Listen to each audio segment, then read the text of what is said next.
Hello साथियों, नमस्कार। स्वागत है आप सभी का हमारे इस यूट्यूब चैनल में। जैसा कि आप लोग जानते हैं कि हम लोग यूथ कंपटीशन का जो 31,000 वाला सॉल्व पेपर है लोक सेवा आयोग का, उसको हम लोग देख रहे हैं।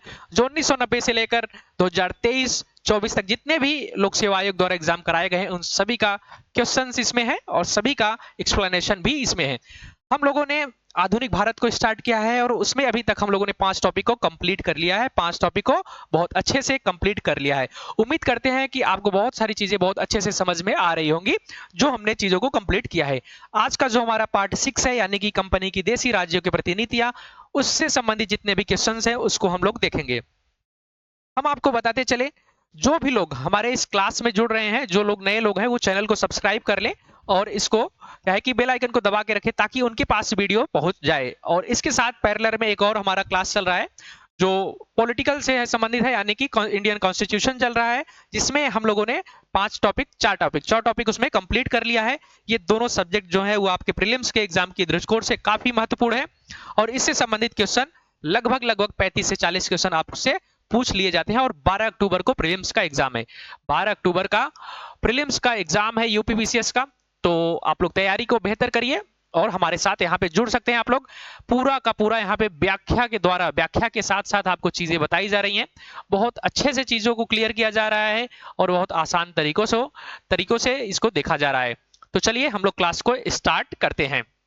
तो आज का जो हमारा पहला क्वेश्चन है, यानी कि क्वेश्चन की बात करें तो पहला क्वेश्चन इसमें पूछा है कि निम्न में से कौन सा सुमेलित नहीं है। क्या निम्न में से कौन सा सुमेलित नहीं है? सुमेलित नहीं है की बात पूछा है। क्वेश्चन नंबर 103 में आपको बताता चलूं, ये क्वेश्चन जो है, जैसे कि ये जो किताब है 31,000 वाला, इसमें 1 से लेकर पूरा जितने भी क्वेश्चन मॉडर्न हिस्ट्री के हैं वैसे दिया गया है, इसलिए 103वां नंबर का क्वेश्चन है, 103वें नंबर का क्वेश्चन है। और इसमें लगभग 1200 से 1250 मॉडर्न हिस्ट्री में क्वेश्चंस हैं, उसको हम लोग कंप्लीट करने का पूरा प्रयास करेंगे। और अभी तो धीरे धीरे चल रहा है, 20-20 क्वेश्चन, 25-25 क्वेश्चन चल रहे हैं, बट आगे जाके ये क्वेश्चंस बढ़ जाएंगे जब इसको थोड़ा सा एक्सप्लेन करना कम कर देंगे। जो चीजें क्या है ना याद हो जाएंगी आप लोगों को, फिर चीजों को कम कर दिया जाएगा और एक एक दिन में 100-100 क्वेश्चंस को कंप्लीट कर लिया जाएगा ताकि चीजें बेहतर हो सके और रिवीजन हो सके। तो पहला क्वेश्चन पूछ रहा है कि इनमें से कौन सा सुमेलित नहीं है। पहली बात, सूरत की संधि। क्या सूरत की संधि 1775 की बात किया है। मद्रास की संधि 1769 और बेसिन की संधि 1803। चौथा जो है लाहौर की संधि 1846। लाहौर की संधि 1846। अगर हम बात करें इसकी तो देखिए, जो सूरत की संधि है 1775, ये ऑप्शन एक सही है। और जो मद्रास की संधि है 1769, आपको पता होगा जो प्रथम आंग्ल मैसूर युद्ध हुआ था। क्या प्रथम आंग्ल मैसूर युद्ध हुआ था? प्रथम आंग्ल मैसूर जो युद्ध हुआ था उस समय की बात है। और लाहौर की संधि, ये सिखों के साथ हुआ था लाहौर की संधि। अब हम बात करते हैं बेसिन की संधि। बेसिन की संधि की अगर हम बात करें तो बेसिन की जो संधि थी ये 1803 में ना होकर 1802 में हुआ था। कब हुआ था? 1802 में हुआ था। किसके साथ हुआ था? अंग्रेजों और बाजीराव द्वितीय के बीच हुआ था। बाजीराव द्वितीय के बीच हुआ था। ये कौन थे? पेशवा थे। और ये 1802 में हुआ था, 1803 में नहीं हुआ था। 1803 में नहीं हुआ था, इसलिए इसका आंसर जो हो जाएगा ऑप्शन सी हो जाएगा। यही ऑप्शन जो है ये गलत है, यही ऑप्शन जो है वो गलत है। बढ़ते हैं हम लोग अपने अगले क्वेश्चन की तरफ, यानी कि क्वेश्चन नंबर 104। निम्नलिखित घटनाओं पर विचार कीजिए और उन्हें कालक्रमानुसार व्यवस्थित कीजिए। उन्हें कालक्रमानुसार व्यवस्थित करना है, आप लोगों को कालक्रमानुसार व्यवस्थित करना है। चलिए देखते हैं, लिस्ट में दिया है इलाहाबाद की संधि, अमृतसर की संधि, सालबाई की संधि और मंगलोर की संधि। देखिए, अगर बात करें इलाहाबाद की संधि, आपको पता होगा 1764 में बक्सर का युद्ध होता है। 1764 में बक्सर का युद्ध होता है और उसके बाद 1765 में दो संधियां होती है। एक होती है इलाहाबाद की प्रथम संधि और जो दूसरा होता है इलाहाबाद की द्वितीय संधि। इलाहाबाद की द्वितीय संधि, इलाहाबाद की द्वितीय संधि, ये दो संधि होती है। ये जो होता है ये 12 अगस्त को होता है 12 अगस्त 1765 और ये जो होता है वो 16 अगस्त 1765 को होता है। अगर हम बात करें इलाहाबाद की द्वितीय संधि, ये किसके बीच में होता है? अंग्रेजों और अवध के नवाब शुजाउद्दौला के बीच होता है। और ये जो इलाहाबाद की प्रथम संधि है ये किसके बीच होता है? तो ये मुगल शासक जो थे शाह आलम द्वितीय के साथ और अंग्रेजों के बीच होता है। तो ये कब होता है? 1765 में। कब होता है? 1765 में ये संधि होती है। अमृतसर की संधि की बात करें तो ये संधि किसके बीच होती है? अंग्रेजों और रणजीत सिंह के बीच। ये कब होता है? तो ये 1809 में होता है। कब होता है? 1809 में होता है। सालबाई की संधि की बात कर रहा है तीसरे की बात कर रहा है। सालबाई की संधि कब होती है? तो आप लोगों को पता होगा, जो प्रथम आंग्ल मराठा युद्ध होता है, प्रथम आंग्ल मराठा युद्ध, ये कब होती है संधि? तो 1782 में। कब होती है? तो 1782 में ये संधि होती है। 1782 में संधि होती है कि 20 वर्षों तक, अब अगले 20 वर्षों तक किसी भी प्रकार का युद्ध नहीं किया जाएगा, शांति समझौता किया जाता है सालबाई की संधि से, ताकि अन्य राज्यों पे क्योंकि उसी समय मैसूर के साथ भी युद्ध हो रहा था, तो अंग्रेजों को क्या था कि वो एक तरफ अपना ध्यान लगाना चाहते थे, इसलिए उन्होंने इनके साथ संधि कर लिया था 20 वर्षों के लिए। ये कब हुआ था? 1782 में। फिर मंगलौर की संधि की बात कर लें तो मंगलौर की संधि जो होती है ये कब होती है? तो द्वितीय आंग्ल मैसूर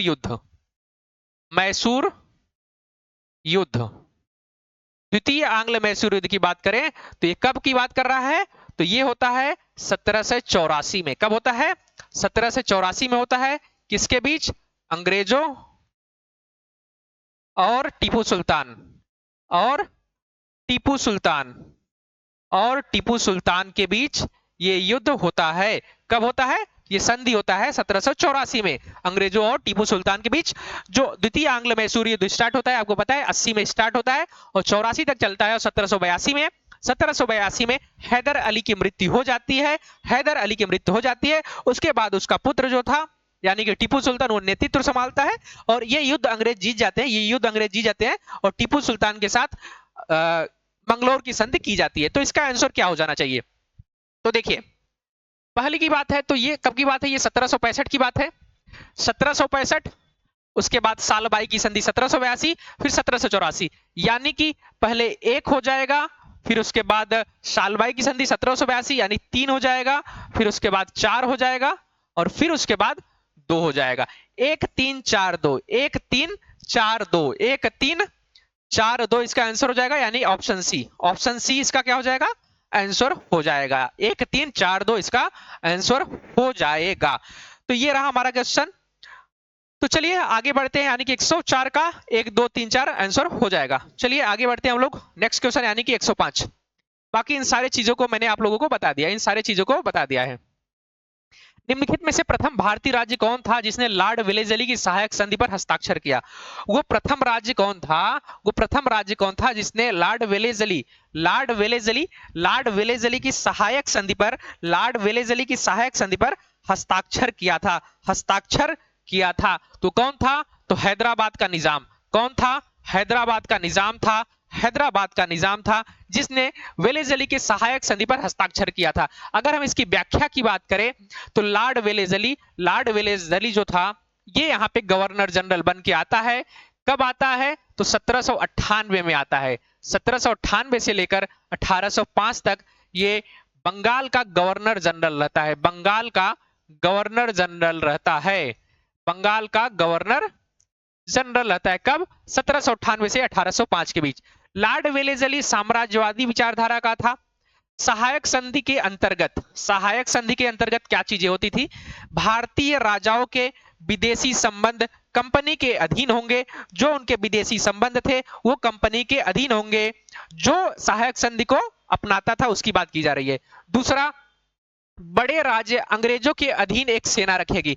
जो बड़े राज्य रखेंगे होंगे वो अंग्रेजों के अधीन एक सेना रखेंगे और उनका खर्चा वही राज्य देंगी, वो अपना ही राज्य वो उनको खर्चा देंगी। यानी कि एक तरह से जबरदस्ती था कि आपके घर पे मैं सैनिक रखूंगा आपको नियंत्रित करने के लिए, आपको देखने के लिए, और उसका खर्चा भी आप देंगे। भले आपका मन ना हो कि नहीं नहीं रखना है, फिर भी आपको रखना पड़ेगा अगर सहायक संधि पे हस्ताक्षर किया जाता है तो। तीसरा, राज्य कंपनी की अनुमति के बिना किसी यूरोपी को अपने यहां नौकरी नहीं देगी। यानी कि किसी को भी बिना कंपनी के अनुमति के कोई भी यूरोपी लोगों को अपने यहां नौकरी पे नहीं रखा जाएगा, नौकरी पे नहीं रख सकती थी सहायक संधि पे हस्ताक्षर करने के बाद, सहायक संधि पे हस्ताक्षर करने के बाद। और चौथा क्या है, कंपनी राज्यों की प्रत्येक प्रकार के शत्रुओं से रक्षा करेगी। और ये इनका क्या था कि ये इनके सबसे बड़े शत्रु तो वही थे, सबसे बड़े शत्रु कौन था, सबसे बड़ा शत्रु तो ईस्ट इंडिया कंपनी ही थी। और ये कहते हैं कि आपके जो शत्रु होंगे उनसे हम रक्षा करेंगे। तो ये सारी चीजें थी ये सहायक संधि के अंतर्गत, सहायक संधि के अंतर्गत ये सारी चीजें थी। यही चार ऑप्शन जो था वो चारों थे। फिर सहायक संधि स्वीकार करने वाले राज्य की बात करें तो हैदराबाद, मैसूर, तंजौर, अवध, पेशवा, भोसले, सिंधिया, जोधपुर, जयपुर, मक्छेड़ी, बूंदी और भरतपुर थे। कौन? और भरतपुर थे। अभी आगे क्वेश्चन मिलेगा जिसमें डेट वाइज मैं आप लोगों को पूरा बता दूंगा। हैदराबाद के निजाम ने सर्वप्रथम 1798 में लॉर्ड वेलेस्ली की सहायक संधि को स्वीकार किया। किसने? हैदराबाद के निजाम ने 1798 में सर्वप्रथम इसने लॉर्ड वेलेस्ली की सहायक संधि पे को स्वीकार किया, पे हस्ताक्षर किया था। बढ़ते हैं हम लोग अगले क्वेश्चन की तरफ, यानी कि 106। उत्तर पश्चिम प्रांत में अवध का एकीकरण हुआ। अवध का एकीकरण कब किया गया? अवध का एकीकरण कब किया गया पूछा जा रहा है। अवध का एकीकरण कब किया गया पूछा है। बात करते हैं तो इसका आंसर हो जाएगा 1877। कब? 1877 में अवध का एकीकरण किया जाता है। 1877 में 1856 में अवध को चीफ कमिश्नर को के अधीन कर दिया गया। अवध को चीफ कमिश्नर के अधीन कर दिया गया। तत्पश्चात 1877 में इसे उत्तर पश्चिमी प्रांत में मिला दिया गया। जो उत्तर पश्चिम प्रांत एवं अवध के नाम से जाना गया, जो उत्तर पश्चिम प्रांत अवध के नाम से जाना गया, यानी यही उत्तर प्रदेश है आज का।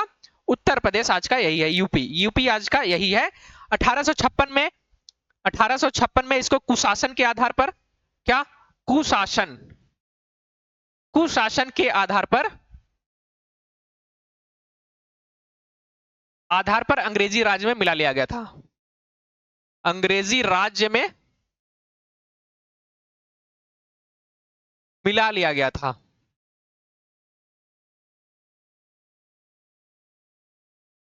कब? 1856 में। किसके समय में? लॉर्ड डलहौजी के समय में। बढ़ते हैं हम लोग अपने अगले क्वेश्चन की तरफ, यानी कि क्वेश्चन नंबर 107। डलहौजी से पहले ही हड़प नीति को निम्नलिखित में से किस पर लागू कर दिया गया था? यानी कि डलहौजी से पहले ही किन राज्यों पर, किन जगहों पर क्या है कि हड़प नीति को लागू कर दिया गया था? यानी कि डलहौजी से पहले भी हड़प नीति था। वो कौन से राज्यों पर लागू किया गया था? तो पहला ऑप्शन है मांडवी पर, कुलाबा पर, जालौर पर, सूरत पर, उपयुक्त सभी। तो इसका आंसर क्या हो जाएगा?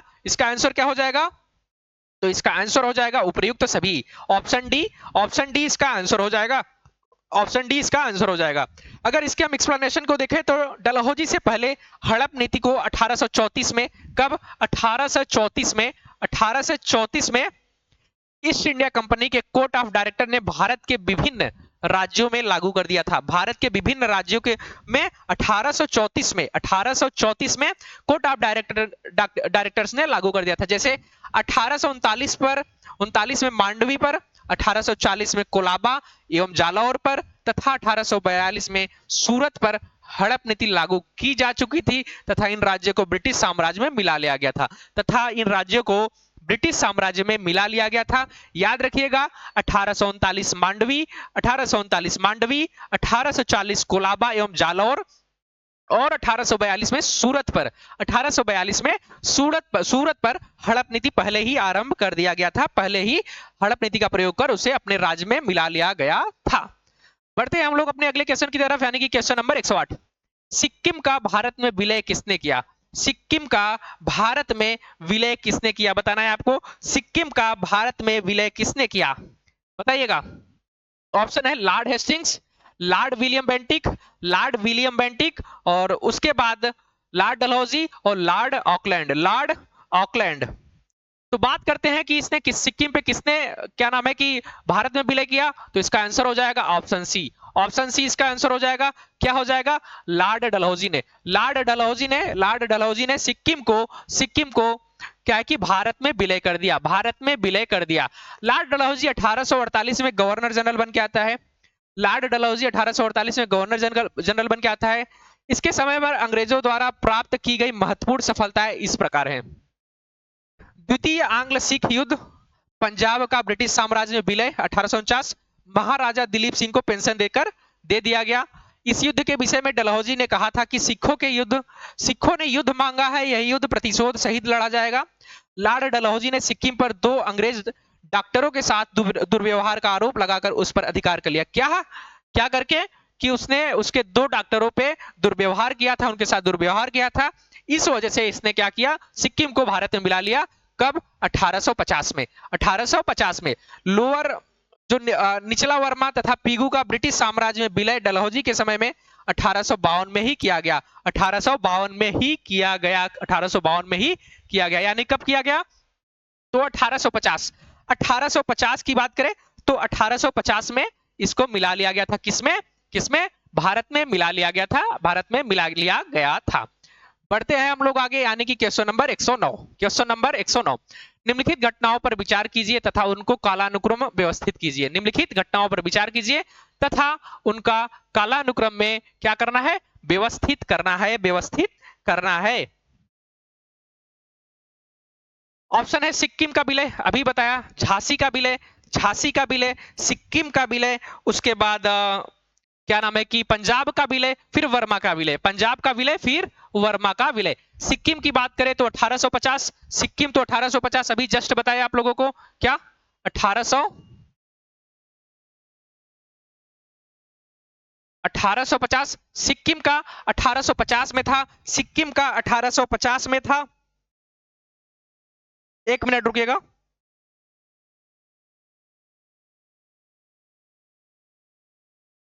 हाँ, सिक्किम का 1850 था और झांसी की बात करें तो 1853, झांसी 1853 और वर्मा 1852, अभी इसको भी बताया था वर्मा के बारे में, 1852 और पंजाब 1849।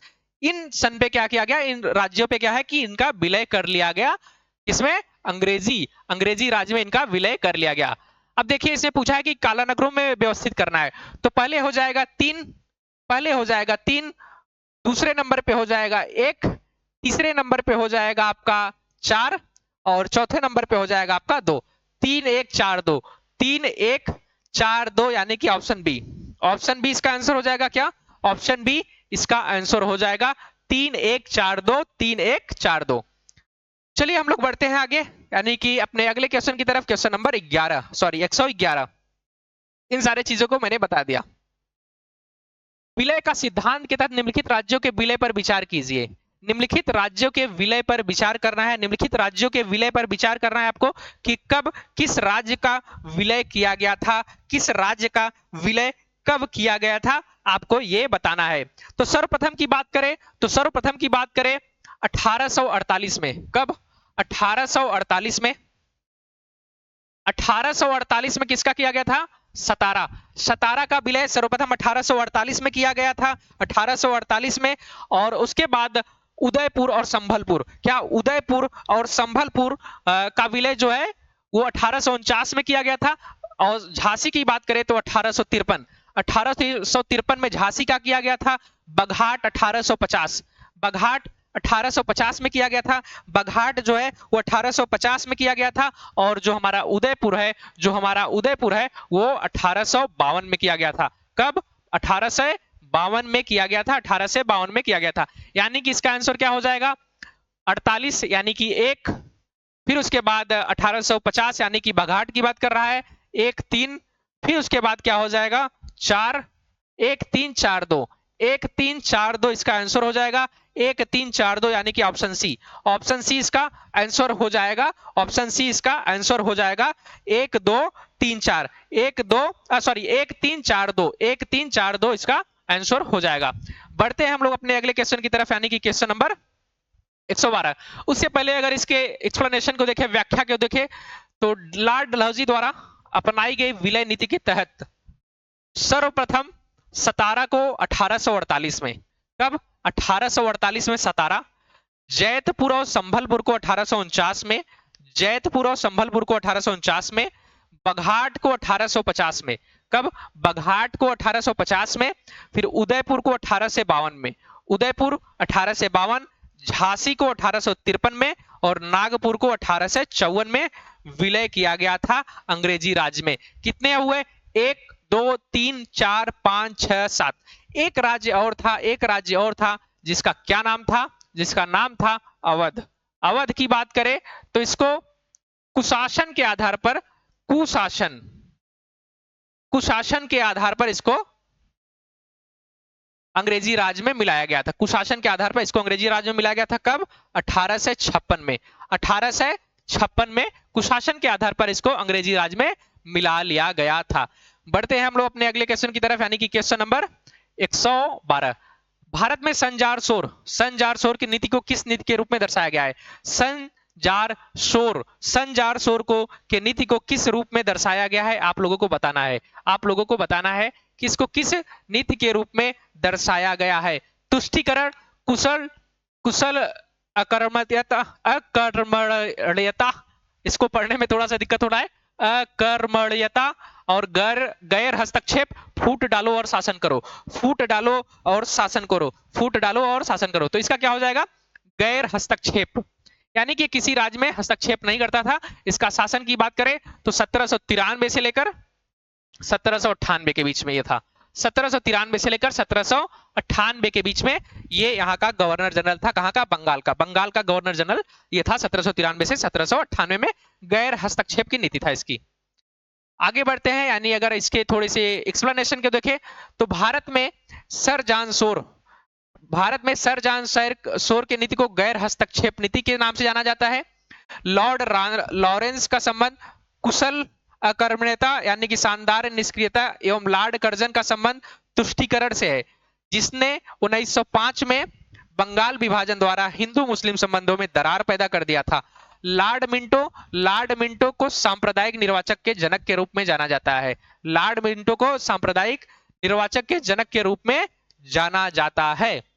बड़े हम लोग अपने अगले क्वेश्चन की तरफ यानी कि क्वेश्चन नंबर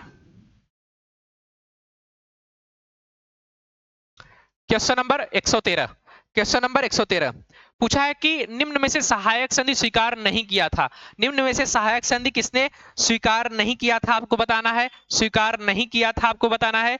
तो हैदराबाद के निजाम ने, इंदौर के होलकर ने, जोधपुर के राजपूत ने और मैसूर के शासक ने। अब आपको बताना है इसमें किसने सहायक संधि को स्वीकार नहीं किया था। तो इसका आंसर क्या हो जाएगा? इंदौर के होलकर ने, इंदौर के होलकर ने सहायक संधि स्वीकार नहीं किया था, इंदौर के होलकर ने सहायक संधि स्वीकार नहीं किया था। व्याख्या की अगर बात करें तो सहायक संधि प्रणाली को शुरू करने वाला कौन था? लॉर्ड वेलेस्ली था।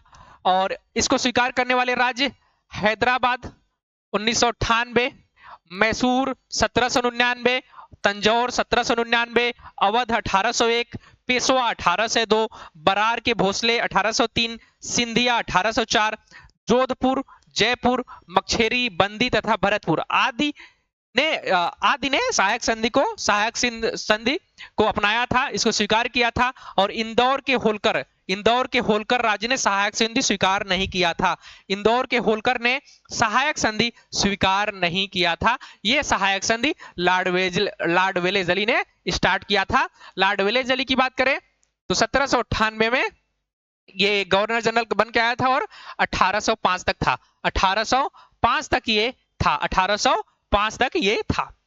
अब बढ़ते हैं हम लोग अपने अगले क्वेश्चन की तरफ यानी कि question number question number 114, question number 114, Awadh के नवाब वाजिद अली शाह को ईस्ट इंडिया कंपनी ने गद्दी से उतार दिया था। कब इसको गद्दी से उतार दिया गया था, आपको बताना है कब इसको गद्दी से उतार दिया गया है। आप लोगों को मैंने बताया था कि कुशासन के आधार पर, कुशासन के आधार पर 1856 में, 1856 में अवध को अंग्रेजी राज्य में मिला लिया गया था। अंग्रेजी राज्य में मिला लिया गया था। अंग्रेजी राज्य में कुशासन, कुशासन के आधार पर, के आधार पर तब मिला लिया गया था,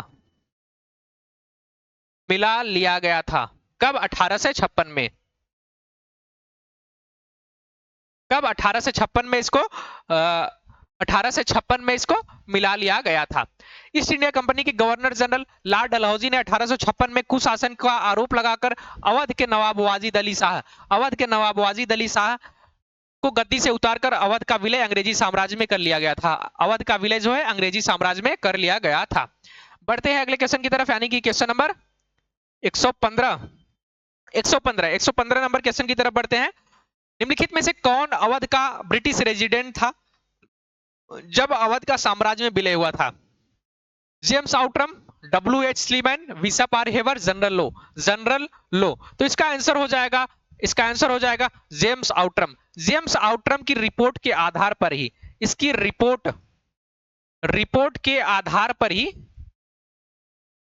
के आधार पर ही इसे क्या नाम है, इसे क्या नाम है, 1856 में, 1856 में अंग्रेजी में राज्य में मिला लिया गया था। राज्य में मिला लिया गया था, मिला लिया गया था। कब? 1856 में।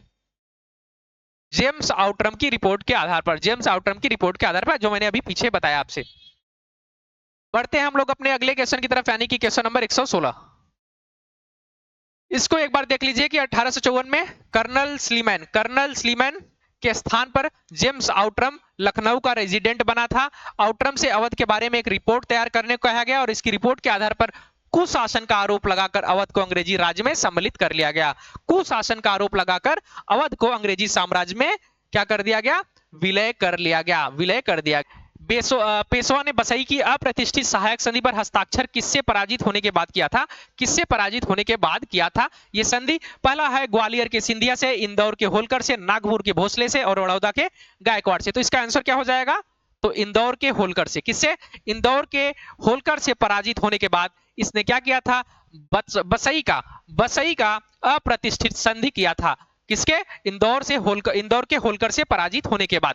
अगर इसकी हम व्याख्या को देखें तो बसई की संधि मराठा प्रदेश के राजाओं के आपस में जो संघर्ष चल रहा था उसमें पूना के निकट हादसपुर, क्या हादसपुर स्थान पर बाजीराव द्वितीय को होलकर ने पराजित किया, जिसके फलस्वरूप 31 दिसंबर 1802 को बाजीराव को बसीन की संधि करनी पड़ी, बसीन की संधि करनी पड़ी, बसीन की संधि करनी पड़ी। कब? 1802 में।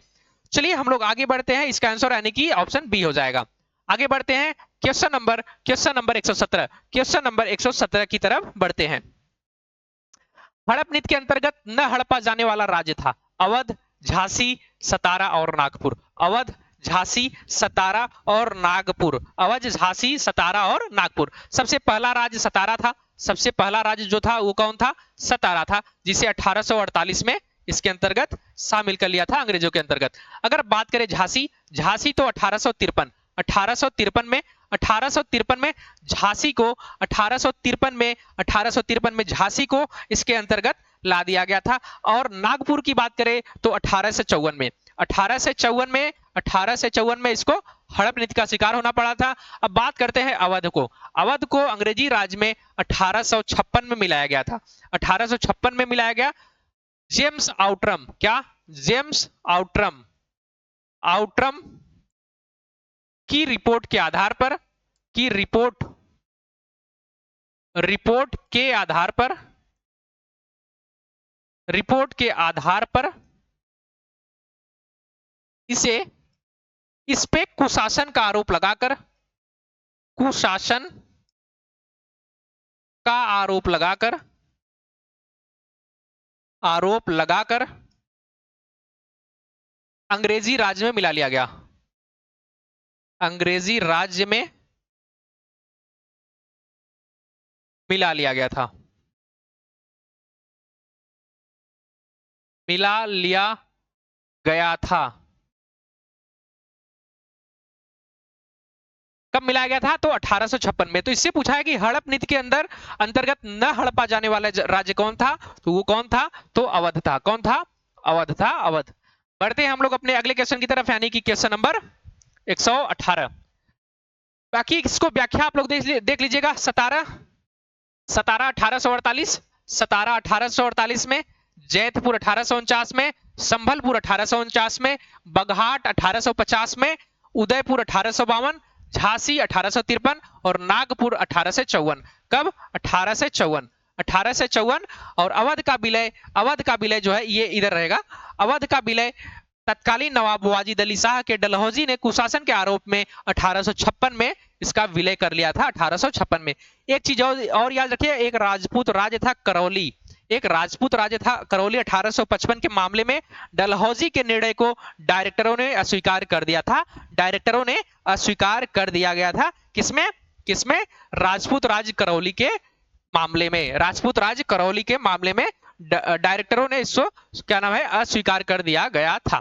तो याद रखिए, सतारा 1848, जैतपुर, संभलपुर, बघाट, एस जे, इसको ऐसे याद कर सकते हैं, S J S P U J और N, S J S B U Z J N, B U J N या B U J N, V U J N, ऐसे याद कर सकते हैं इसको। सातों राज्य को याद कर सकते हैं। और अवध 1856 इसको याद कर लीजिएगा। बढ़ते हैं हम लोग अपने अगले क्वेश्चन की तरफ, यानी कि क्वेश्चन नंबर 118। Question number 118। अब देखिए, ये सूची बोल दिया है, सूची को मिलान करना है, मिलान करना है, आपको बताना है कि कब किसको शामिल किया गया था। अब देखिए, देखिए यहां पे एलिमिनेट कैसे किया जाता है। जैसे कि आपको पता है कि अवध के बारे में, मान लीजिए आपको कुछ नहीं पता, अवध के बारे में सिर्फ पता है, अवध के बारे में, तो क्या करिए, अवध को लीजिए और इसको ले जाइए 1856 में। कहां पे? 1856 में ले जाइए, यानी कि सी का चौथा, सी का चौथा। अब देखिए, इसमें सी का चौथा, इसमें नहीं है सी का चौथा, इसमें एक, यानी कि ये गलत हो जाएगा। और इसमें सी का चौथा, इसमें, यानी तीनों में सी का चौथा है, यानी कि इससे नहीं मिल रहा है। अब आ जाइए आप सतारा पे। क्या आ जाइए? सतारा पे। सतारा का क्या होगा? सबसे पहले मिला था, यानी कि इसका हो जाएगा 1848, 1848, यानी बी का पहला, यानी बी का पहला। अब बी का पहला की बात करें तो तीनों में, यानी कि इसमें पहला नहीं है, यानी कि ये भी गलत हो जाएगा। अब इसमें बी का पहला है और इसमें बी का पहला है। अब क्या होगा, इन दोनों की वजह से आपका 50% हल हो चुका है, 50% हल हो चुका है। अगर आगे मालूम है तो ठीक है, नहीं मालूम है तो इन दोनों में से एक आंसर लगाएंगे, एक आंसर इसमें से लगा देंगे। अब देखिए, अब अगर आपको याद है तो ठीक है, नहीं याद है तो क्या कर सकते हैं, कोई भी लगा दीजिएगा।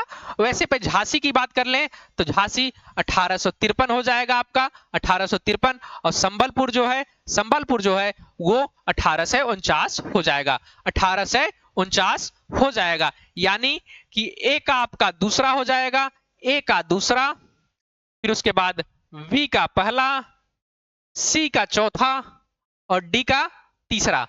2 1 4 3, 2 1 4 3, ऑप्शन बी, ऑप्शन बी जो हो इसका सही आंसर हो जाएगा, ऑप्शन बी इसका सही आंसर हो जाएगा, हो जाएगा। चलिए आगे बढ़ते हैं, यानी कि अगले क्वेश्चन की तरफ। प्रथम आंग्ल वर्मा युद्ध, प्रथम आंग्ल वर्मा युद्ध के दौरान भारत का गवर्नर जनरल कौन था? प्रथम आंग्ल वर्मा युद्ध के समय भारत का गवर्नर जनरल कौन था? भारत का गवर्नर जनरल कौन था? आप लोगों को बताना है, आप लोगों को बताना है। तो 1824 से 1826, 1824 से 1826 के बीच में हुआ था, 1824 से 1826 के बीच में हुआ था। तो उस समय कौन था गवर्नर जनरल? तो कौन था? तो कॉर्नवालिस, एलनबरो, ऑकलैंड। तो तीसरा था एमहर्स्ट। कौन था? एमहर्स्ट उस समय गवर्नर जनरल था, एमहर्स्ट उस समय गवर्नर जनरल था, उस समय गवर्नर जनरल था भारत का। कब? 18 आंग्ल वर्मा युद्ध में 1824 से 26, 1824 से 26 के बीच में। अगर इसके व्याख्या को देखें तो व्याख्या में क्या है, प्रथम आंग्ल युद्ध के दौरान भारत का गवर्नर जनरल लॉर्ड एमहर्स्ट था।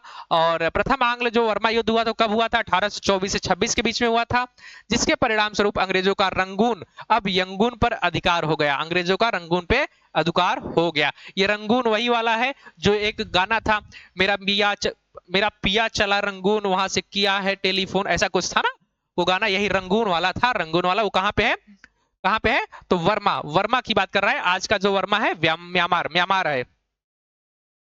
आगे बढ़ते हैं यानी कि क्वेश्चन। तो ये क्वेश्चन समाप्त हुआ, यानी कि हमारा ये वाला टॉपिक कंप्लीट हुआ, हमारा ये वाला टॉपिक कंप्लीट हुआ। टॉपिक नंबर 6 कंप्लीट हो गया है।